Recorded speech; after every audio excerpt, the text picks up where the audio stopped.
हमारा next question देखिए क्या कह रहा है। IIT JEE 2019 का क्वेश्चन है। इसमें कह रहा है in a non right angle triangle PQR let PQR denote the length of the sides opposite to the angles at PQR respectively.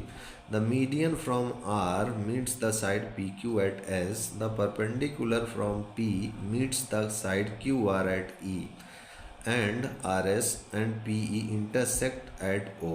अच्छा ठीक है।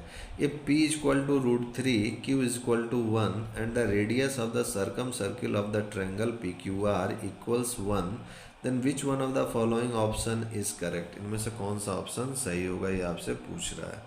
तो आइए इस क्वेश्चन को हम लोग करते हैं सॉल्व। तो इसमें जो है सबसे पहले एक ट्रायंगल मैंने बना दिया। This is triangle PQR। This is triangle PQR। ये P हो गया, ये Q हो गया, ये मेरा R हो गया। ठीक है।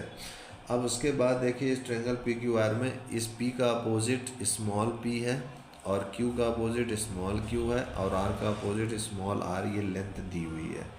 आगे क्वेश्चन में आपसे कह रहा है कि जो मीडियन है R से एक मीडियन ड्रा किया गया है जो कि PQ पे S पॉइंट पे मीट कर रहा है। ये मेरा S पॉइंट हो गया। मीडियन मतलब समझ रहे होंगे कि ये जो है मिड पॉइंट इस लाइन को दो इक्वल भागों में विभाजित कर रहा है। ठीक है। अब आगे क्वेश्चन में आपसे कह रहा है कि द मीडियन, ये तो हो गया। The perpendicular from P meets the side QR at E। कह रहे हैं कि P से एक परपेंडिकुलर ड्रा किया गया है जो कि साइड QR को पॉइंट E पे मीट कर रहा है और इन दोनों का इंटरसेक्शन जो पॉइंट है वो O है। ये कह रहा है आपसे।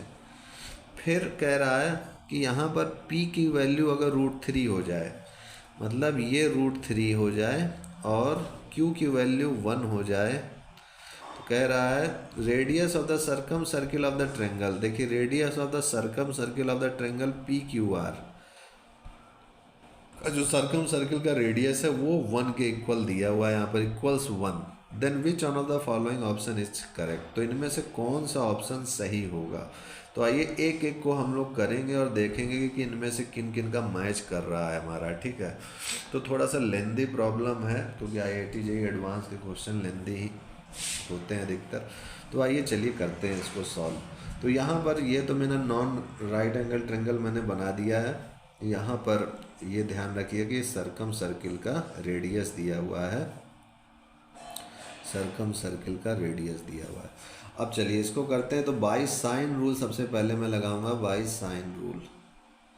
तो साइन रूल से मेरा क्या है कि P upon sine P equal to, ये स्मॉल p है, Q upon sine Q is equal to small r upon sine R। ये हो गया। अब P की वैल्यू तो मुझको दी हुई है √3 अपॉन साइन P। Q की वैल्यू मुझको दी हुई है 1 अपॉन साइन Q और R की वैल्यू मुझे नहीं दी हुई है अपॉन साइन R। अच्छा ये चीज़ किसके इक्वल होता है, ये चीज़ ध्यान रखिएगा, 2 इंटू सर्कम रेडियस के इक्वल होता है। सर्कम रेडियस जिसका भी ये ट्रायंगल का एंगल लिए हैं हम लोग, तो PQR एंगल लिए तो इससे ऐसे टच हो करके ऐसे एक सर्किल जाएगी, उसका रेडियस होगा ये 2 इंटू सर्कम रेडियस। तो सर्कम रेडियस तो पहले से ही मुझको 1 दिया हुआ है क्वेश्चन में, तो यहाँ पर मैं 1 रख दूंगा। तो 2 इंटू 1 तो 2 ही होगा। और ये चीज़ उसी तरीके से √3 sine P 1 upon sine Q R upon sine R, ये हो जाएगा। इतना आपको समझ में आ चुका होगा। अब यहाँ से आप जाहिर सी बात है कि PQR एंगल सारे आप निकाल लेंगे अब आसानी से। तो सबसे पहले इसको और इसको इक्वल मैं करता हूँ, तो ये क्या हो जाएगा √3 sine P is equal to 2। ठीक है। तो यहाँ से साइन P की वैल्यू कितनी आ गई, √3/2। तो √3/2 का तात्पर्य कितना हुआ, sine 60 degree. This is 60 degree sine P। तो P की वैल्यू आ गई 60 डिग्री। ये हो गया मेरा।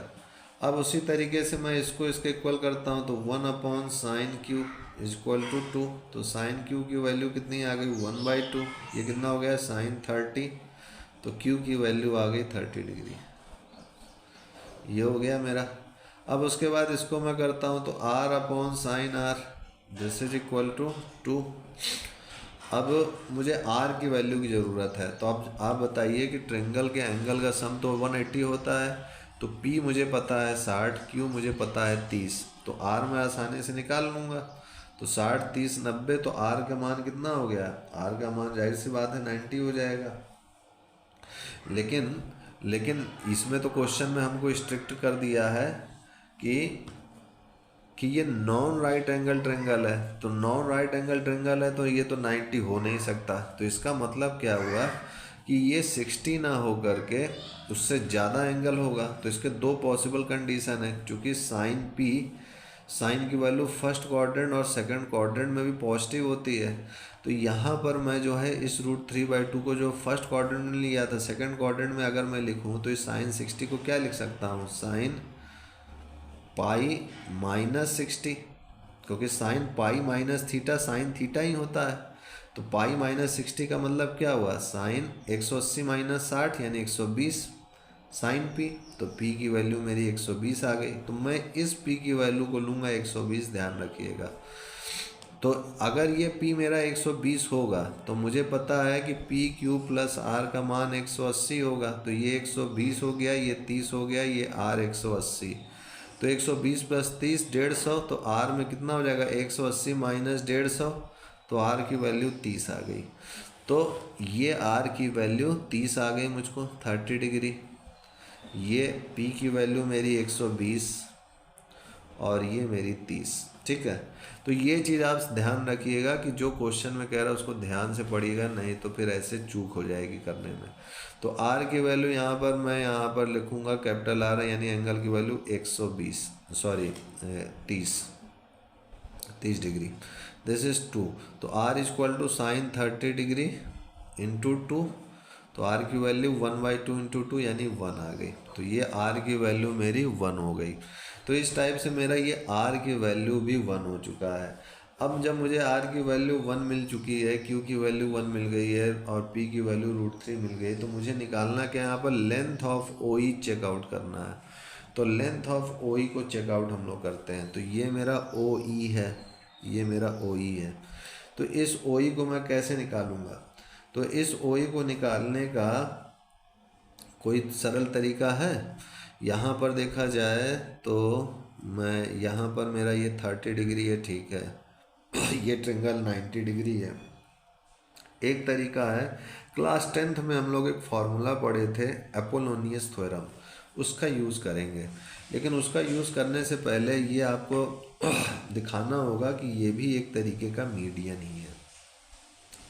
मतलब ये जो पीई है वो इस क्यू आर को दो इक्वल भागों में विभाजित कर रहा है, तभी अपोलोनियस थ्योरम यहाँ लगेगा। तो ये इसको दिखाने के लिए कैसे करेंगे हम लोग?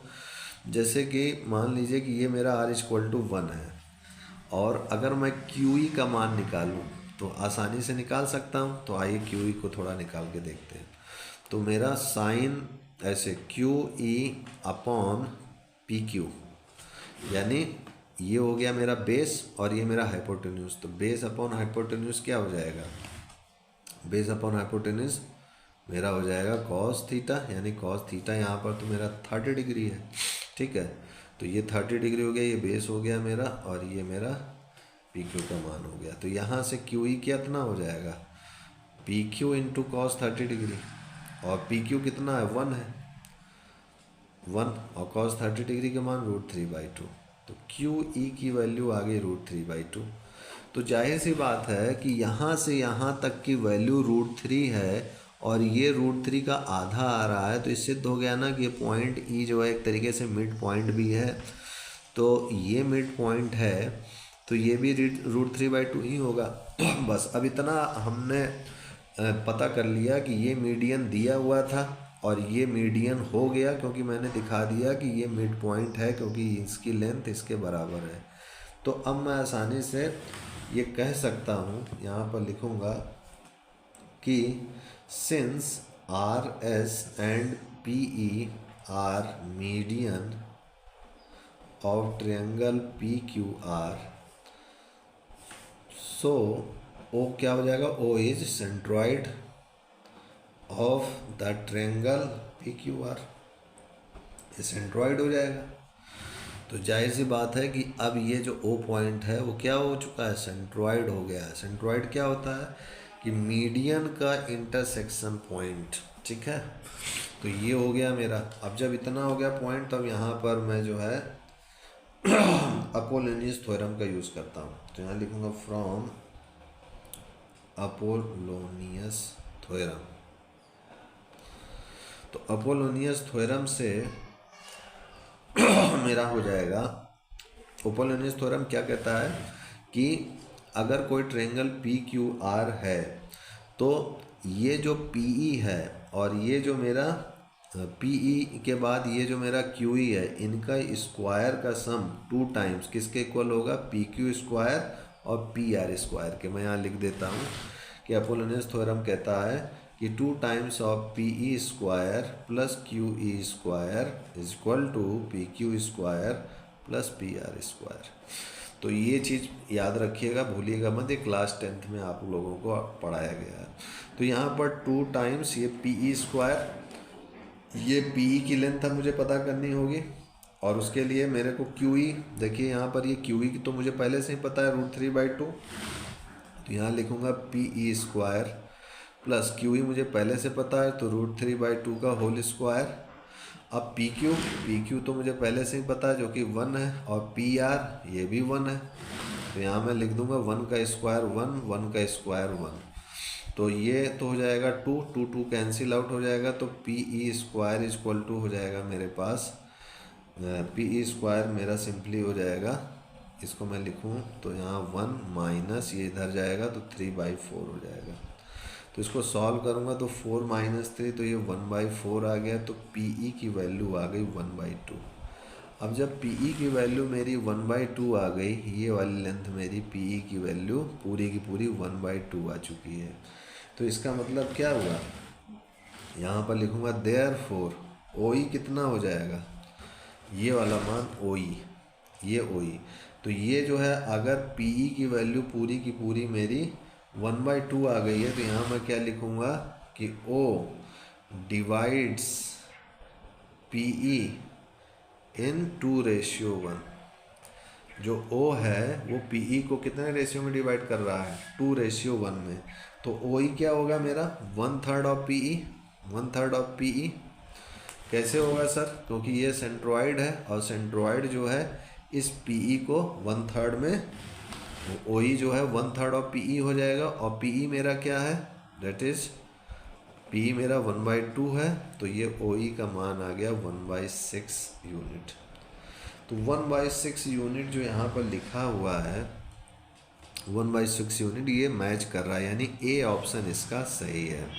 इसको ध्यान रखिएगा आप कि यहाँ पर जो ओ ई होता है वो 1/3 ऑफ पी ई होता है, ठीक है। क्यों होता है, क्योंकि ये सेंट्रॉइड है और सेंट्रॉइड का जो इंटरसेक्शन पॉइंट जो ओ है वो इस लेंथ को, इस पी ई को 1/3 ऑफ ओ ई में बांटेगा, ठीक है। या सरल भाषा में ये कह सकते हैं कि O E upon P E is equal to, O E मतलब ये वाली लेंथ अपॉन पी ई मतलब ये पूरी वाली लेंथ, ये 1/3 होती है रेशियो में। ये हो गया मेरा। अब उसके बाद दूसरा पॉइंट में मुझसे कह रहा है लेंथ ऑफ आर एस। तो लेंथ ऑफ आर एस की बात करते हैं। तो ये मेरा आर है और ये एस है। तो इसकी लेंथ अगर मुझे निकालनी हो तो इसको मैं कैसे निकाल सकता हूँ, आसानी से निकाल सकता हूँ मैं। ये 30 डिग्री है अगर, और ये चूँकि मीडियन है तो ये 1/2 हो जाएगा। ये भी लेंथ मुझको पता है और ये पूरी लेंथ भी पता है। तो साइन रूल से तो मैं इसको निकाल सकता हूँ। तो यहाँ मैं लिख सकता हूँ, चेकआउट कर लेते हैं कि ये भी सही है कि नहीं, by sine rule, by sine rule. तो मैं यहाँ पर ट्रायंगल थोड़ा सा बना देता हूँ जिससे कि आपको समझ में आए अच्छी तरीके से। लेंथ ऑफ आर एस निकालने के लिए, ये आर एस निकालने के लिए मैं जो है ये वाला ट्रायंगल यूज़ कर रहा हूँ, SQR, ठीक है। ये मेरा हो गया, this is S, this is Q, this is R। अब यहाँ पर देखिए तो ये मेरा 30 डिग्री है, पहले मैं निकाल चुका हूँ, और ये QS का मान हाफ है और ये वाली लेंथ पूरी की पूरी √3 है। तो अगर साइन रूल से देखें, साइन रूल से अगर मान देखें तो ये क्या हो जाएगा मेरे पास, साइन क्यू अपॉन ये साइन क्यू अपॉन दिस ये length S R, this is equal to, आगे बढ़ता हूँ मैं तो ये लेंथ यानी रूट थ्री और ये वाला, पहले मैं इसको लिख देता हूँ एंगल के टर्म में, sine S upon root 3, this is equal to sine R upon 1/2। ठीक है, और ये आर कितना, ये वाला आर इतना पोर्शन, बस ध्यान रखिएगा इतना है, यानी ये 30 डिग्री इसका पता नहीं है। तो क्या मैं निकाल सकता हूँ साइन रूल से? तो मुझे निकालना क्या था, आर एस निकालना था। तो यहाँ पर मुझे नोन में केवल ये है क्यू की वैल्यू नोन में है ना, और ये अननोन में है, तो इससे जो है मामला फंस सकता है। ऐसा मैं यही अपोलोनियस थ्योरम का ही यूज़ करता हूँ, क्योंकि यहाँ पर जो है साइन एस की ये वाला एंगल का मान मुझे पता नहीं है कितना होगा, और यहाँ पर अगर मैं देखूँ तो ये वाला एंगल भी मुझको पता नहीं है, और ये कहीं कह नहीं रहा कि ये जो है बाइसेक्टर है।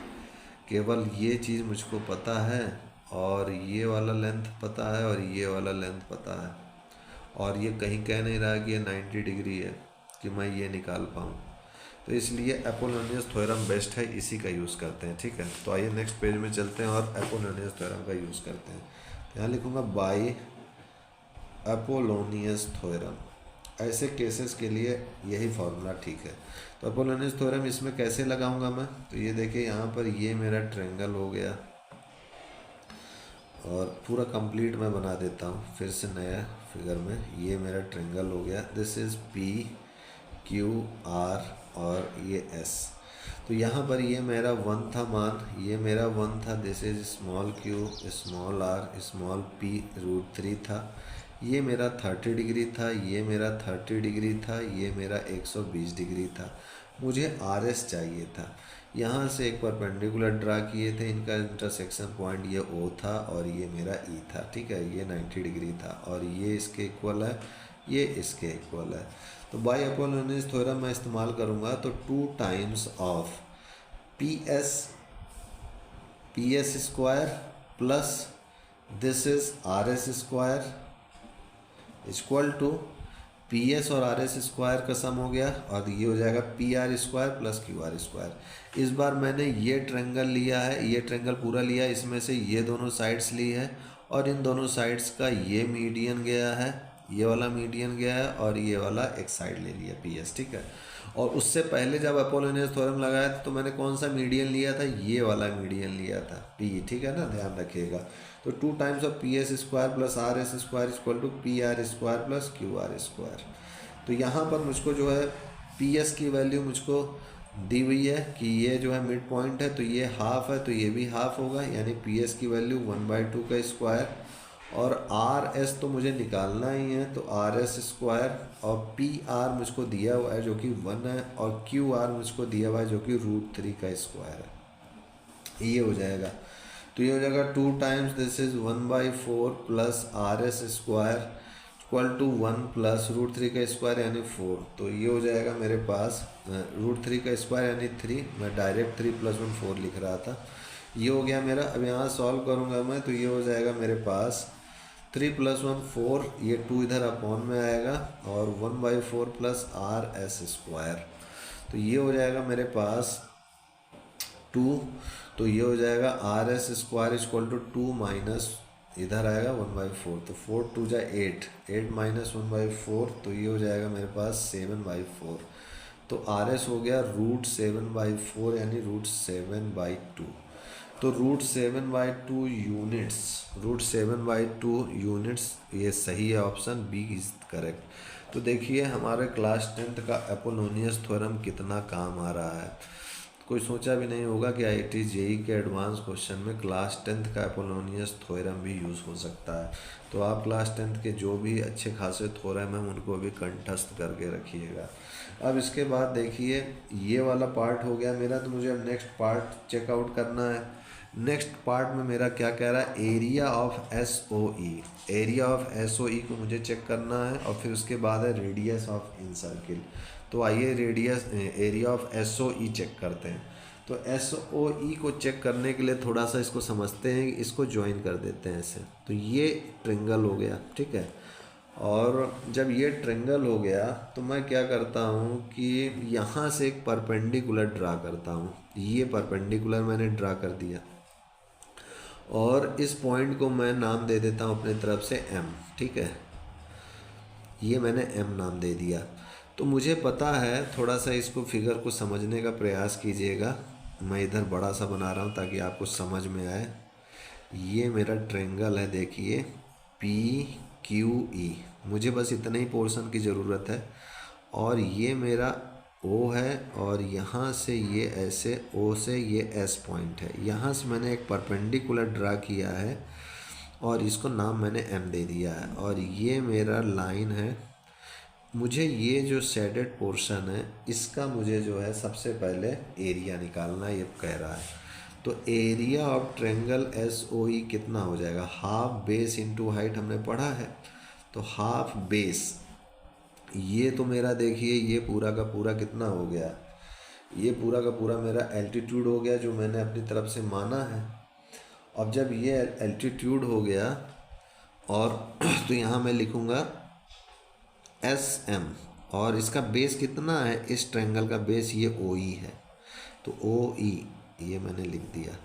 अब मुझे ये एस एम निकालना है। तो ये मुझे निकालने के लिए यहाँ पर एक चीज़ ध्यान रखनी होगी कि ये मेरा दिया हुआ है हाफ, ठीक है, ये हाफ है।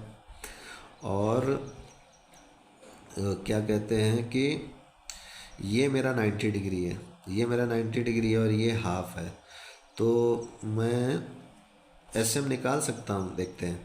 तो यहाँ पर जो है अगर ये 90 डिग्री है तो ये वाला एंगल, ये वाला एंगल मेरा, और यहाँ से 90 डिग्री हो गया मेरा, ये मेरा हाफ हो गया और मुझे एस एम चाहिए। तो मैं यहाँ लिखूँगा, इसको थीटा ऐसे एज्यूम करता हूँ। तो कॉस थीटा से, तो कॉस थीटा से तो मुझे ये पी एम मिलेगा। तो मैं यहाँ से साइन थीटा लेता हूँ। तो साइन थीटा क्या हो जाएगा मेरे पास, एल्टीट्यूड अपॉन हाइपोटेन्यूज यानी एस एम अपॉन हाइपोटेन्यूज यानी पी एस। तो एस एम का मान क्या हो गया, पी एस साइन थीटा। और ये थीटा कितना है, यहाँ देखा जाए तो ये पूरा का पूरा एंगल कितना है 120, ये 30 है और ये 90 है। तो 30 और 90 कितना हो गया 120। तो इतना एंगल कितना होगा 60 डिग्री होगा। तो मैं यहाँ लिख सकता हूँ आसानी से कि ये मेरा 60 होगा। तो मैं यहाँ पर इसकी जगह पे लिख सकता हूँ पी एस तो मुझे पता ही है हाफ, और साइन 60 डिग्री, साइन 60 डिग्री की वैल्यू मुझे पता है कितना हो जाएगी √3/2। तो ये हो गई √3/4। This is S M. तो ये मुझको पता चल गया हाफ इंटू √3/4। और ओ ई का तो मैं पहले ही निकाल चुका हूँ। ओ ई मेरी क्या है, दिस इज ओ ई 1/6। तो ये मैं रख दूँगा 1/6, ठीक है। तो ये हो जाएगा मेरे पास √3/6, 4 जा 24, 2 जा 48 स्क्वायर यूनिट। तो देखते हैं। तो ये यहाँ पर ये आ रहा है √3/12। तो ये वाला ऑप्शन हमारा गलत है, इसका सी ऑप्शन मैच नहीं कर रहा, ध्यान रखिएगा। ए ऑप्शन सही है, बी ऑप्शन सही है। अब लास्ट बचा है डी को चेकआउट कर लेते हैं। तो डी सही है कि गलत है, आइए इसको भी देखते हैं। इसमें कह रहा है radius of in circle of triangle P Q R. ये जो ट्रायंगल पी क्यू आर है इसका जो है इन सर्किल, तो इसका इन सर्किल निकालने के लिए हमें फॉर्मूला होता है इन सर्किल का रेडियस निकालने के लिए। तो यहाँ रेडियस ऑफ इन सर्किल ये हो जाएगा of triangle P Q are. मैं पूरा लिख देता हूँ, ट्रायंगल पी क्यू आर ये क्या होता है आपका, area upon semi perimeter delta upon S. तो ये डेल्टा मेरा क्या है, area of triangle P Q are है। तो area of triangle P Q are कितना होता है, हाफ, ये मेरा पी क्यू आर है तो हाफ यहाँ पर पी इंटू क्यू और साइन आर ले लूँगा मैं, ठीक है। तो P into Q into sine R, और एस मेरा क्या हो जाएगा, P + Q + R अपॉन 2। तो ये 2 से ये 2 कट जाएगा। तो P मेरा हो जाएगा √3, Q मेरा हो जाएगा 1 और साइन R की वैल्यू हो जाएगी sin 30 upon P plus Q plus R, यानी P है मेरा √3, Q है 1 और R है 1, तो ये हो जाएगा मेरे पास √3 into sine 30 degree, this is 1/2, ये हो जाएगा 2 प्लस √3, ये हो गया मेरा। अब मैं इसको रेशनलाइज कर लेता हूँ, तो 2 माइनस √3 से ऊपर नीचे मल्टीप्लाई कर दूंगा, तो ये हो जाएगा √3, 2 माइनस √3 अपॉन 2, 2 का स्क्वायर 4, √3 का स्क्वायर 3, तो 4 माइनस 3 यानी 1, तो ये हो गया √3/2, 2 माइनस √3 स्क्वायर यूनिट्स। तो यही मेरा आंसर होगा, देखते हैं मैच कर रहा है कि नहीं। तो ये √3/2, 2 माइनस √3 स्क्वायर यूनिट मैच कर रहा है, यानी इस IIT JEE के 2019 के एडवांस में हमारा कौन कौन सा ऑप्शन सही हुआ, A सही है, B सही है और C गलत है, मैच नहीं कर रहा, और D जो है सही है। तो इसमें आंसर A B D हो जाएगा। तो इस टाइप से मेरा ये IIT JEE का क्वेश्चन जो है सॉल्व हो गया। बहुत ही अच्छी तरीके से एक एक स्टेप मैंने समझाया है, ना समझ में आया तो आप फिर से एक बार वीडियो देखिएगा दोस्तों। आज के लिए इतना ही, अभी बहुत सारे क्वेश्चन हैं, वैसे ही हम लोग एक एक क्वेश्चन करते जाएंगे, समझते जाएंगे। तब तक के लिए जय गुरुदेव, जय Shri Ram, and I will see you next time.